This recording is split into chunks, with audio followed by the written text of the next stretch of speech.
Ele não pode ser incompetente. Isso é pressuposto de desenvolvimento. Mas ele também tem que ser imparcial. Juiz imparcial também se parte de uma premissa.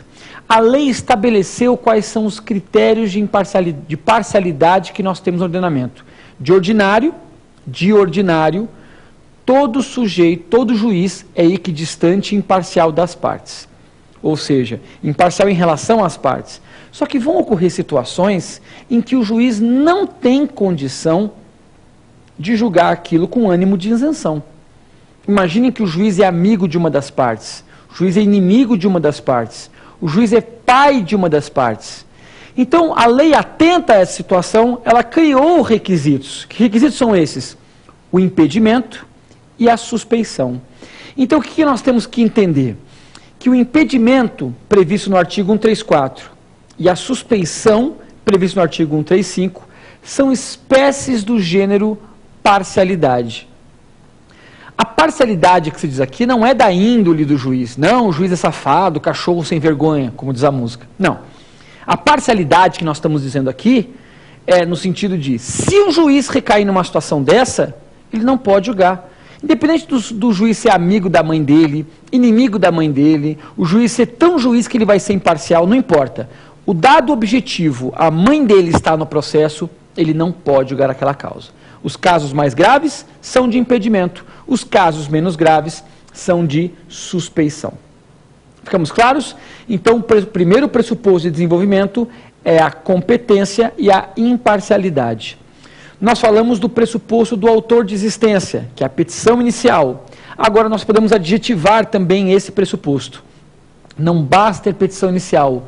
Para fins de pressuposto de desenvolvimento, a petição inicial tem que ser apta. Erro corrente em provas de OAB e de concurso. Petição apta não é aquela que preenche os requisitos do artigo 282, que são os requisitos da petição inicial. Porque se você partir desta premissa, você vai entender então que a petição inepta é a petição que não preenche o 282. E vocês vão se lembrar comigo que nós temos uma série de requisitos do artigo 282 que, se não preenchidos, não geram inépcia, geram emenda, geram aditamento da petição inicial. Se eu esqueci, por exemplo, de citar o réu, 2827, o juiz vai mandar emendar. Se eu esqueci de protestar por provas, o juiz vai mandar emendar. E às vezes nem manda, porque o juiz depois vai pedir a produção de provas. Se eu esqueci, por exemplo, do valor da causa, o juiz também manda emendar. Então, a melhor definição de petição inicial apta não é aquela que necessariamente preenche 282. É um ótimo indício. E desculpem a definição, mas petição apta é aquela que não for inepta. Lembra que eu falei que algumas definições se abstraem por exclusão? E a inépcia vem prevista no artigo 295, parágrafo único. Então, na verdade, para você saber se sua petição é apta, basta você ler o artigo 295, parágrafo único, e verificar que os requisitos da sua petição inicial não se encontram naquele parágrafo. Então, se você não preencher nenhum daqueles requisitos que estão lá, sua petição é apta. Lá diz, a petição será inepta. 1. Quando faltar pedido ou causa de pedir, da narração dos fatos não decorrer logicamente a conclusão, o pedido for juridicamente impossível, ou os pedidos forem incompatíveis entre si. Há lá 4 incisos no parágrafo único. Se a sua petição não se encontrar tipificada numa daquelas situações, evidentemente que a sua petição inicial será apta. A outra questão que nós falamos foi sobre o pressuposto de existência para o réu. E nós lembramos que o pressuposto de existência para o réu é a citação. Nós podemos também adjetivar a citação. Para fins de pressuposto de desenvolvimento, citação tem que ser válida. Então, o pressuposto de desenvolvimento é citação válida. O que é citação válida? Citação válida vem prevista no artigo 219. E ela apresenta, na verdade, a citação que de fato ocorreu e projetou efeitos no mundo jurídico. A citação válida, de acordo com o artigo 219, torna prevento o juízo, leiam lá comigo depois, faz litigiosa coisa, induz litispendência, constitui imora e interrompe a prescrição. São 5 efeitos clássicos da citação válida. Vejam que hoje nós não vamos falar dos institutos em si considerados, citação, petição. Minha preocupação com vocês hoje é sistematizar os pressupostos processuais. Então, não basta que haja a citação tem que ter sido válida, pressuposto, portanto, de desenvolvimento. E permitam que eu acrescente a vocês mais 2 pressupostos de desenvolvimento. Então, além dos... Nós temos 3 de existência, mas nós não temos 3 de desenvolvimento, nós temos 5 de desenvolvimento. Porque nós temos outros 2 pressupostos importantes. O primeiro deles, a capacidade processual. Pensem só, imaginem que eu, Renato, menor de idade, dá para perceber a pele de pêssego, né? Bato rápido com os 14 anos. Imaginem só que eu, Renato, menor de idade, resolvo ir ao judiciário. Eu posso? Posso. Toda pessoa tem direito de contrair direitos e obrigações. E, portanto, pode projetar esse direito no judiciário. Só que, em virtude da minha incapacidade, artigo 3º e 4º do Código Civil, eu não posso ir sozinho ao judiciário. Eu preciso, portanto, de alguém que me auxilie. Eu preciso de alguém que me represente no judiciário, o assistente ou o representante legal.